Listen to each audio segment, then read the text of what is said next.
BCC all student अभी तक तैयारी कुछ नहीं हुआ है तो टेंशन लेने की आवश्यकता नहीं है। अगर फिजिक्स का वीडियो नहीं देखे हो तो डिस्क्रिप्शन में लिंक है, इतना पढ़ लोगे तो तुम्हारा क्रैक बीसीसी 100% होगा। हाँ, बहुत कम समय में तैयारी कैसी करनी है वो प्रक्रिया आप बहुत सारे एनालाइज करने के बाद में मैंने बहुत सारे मैंने क्वेश्चन देखा और बहुत सारे स्टूडेंटों से डिस्कस किया, तब जाकर यह मेरे को पता चला जो आपके साथ शेयर कर रहा हूँ।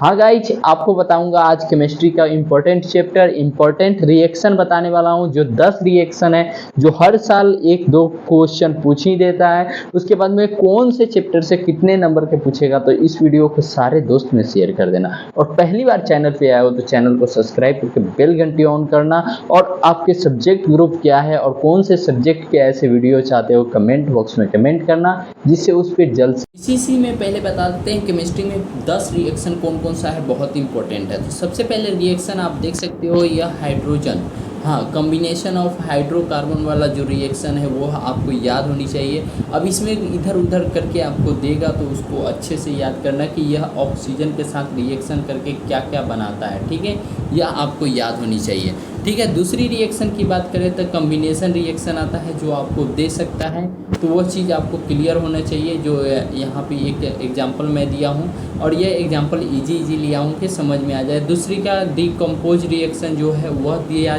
जाता है।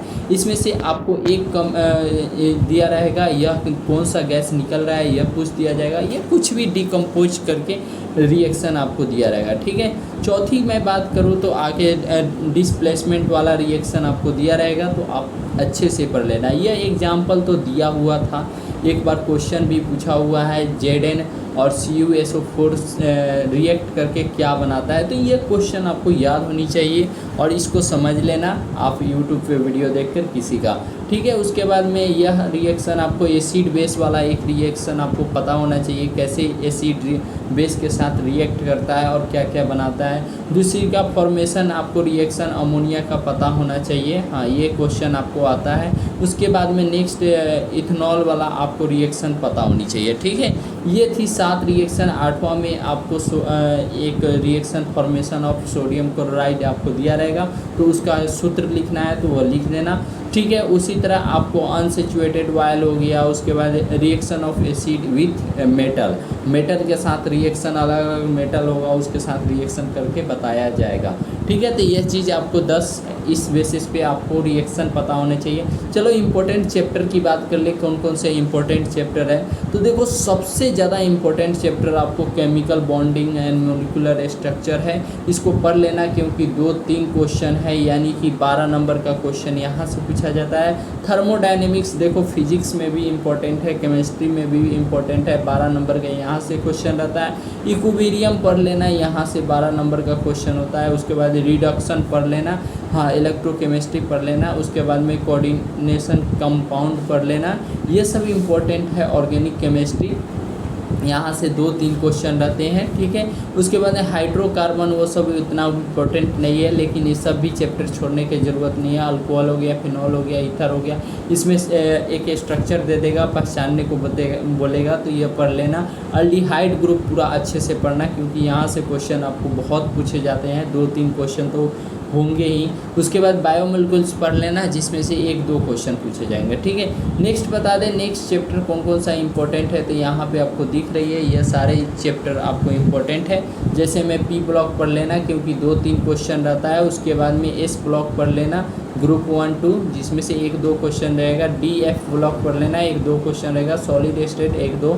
उसके बाद में सॉल्यूशन हो गया, 2-3 क्वेश्चन रहता है। सरफेस केमिस्ट्री से 1-2 रहता है। हेलो एल्काइल से 1-2 क्वेश्चन रहता है। उसके बाद पोलिमर से 1-2 क्वेश्चन रहता है। चलो तो अब बात कर लेते हैं कौन कौन से चैप्टर को स्किप नहीं करना है। तो दोस्त इतना चैप्टर तुमको पढ़ के ही जाना है। अब देखो तुम्हारे पास 1 हो गया, 2 हो गया, 3 हो गया, 4, 5, 6, 7, 8, 9, 10। अगर 10 चैप्टर तुम अच्छे से पढ़ लेते हो तो तुम्हारा बीसीसी आराम से क्रैक होगा।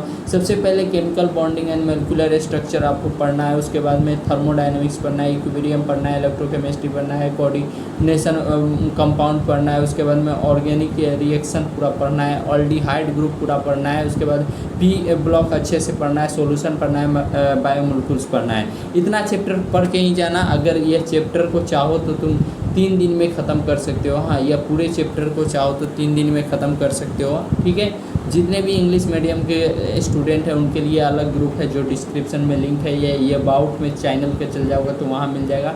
हिंदी मीडियम वाले के लिए वहाँ पे आपको अवेलेबल है अबाउट में। और बात करें इसको आप 3 पार्ट में बांट दो, 9 है तो 3-3 चैप्टर एक दिन में ख़त्म करो और ज़्यादा से ज़्यादा प्रैक्टिस करो और दोस्तों में शेयर कर दो जिससे वो लोग भी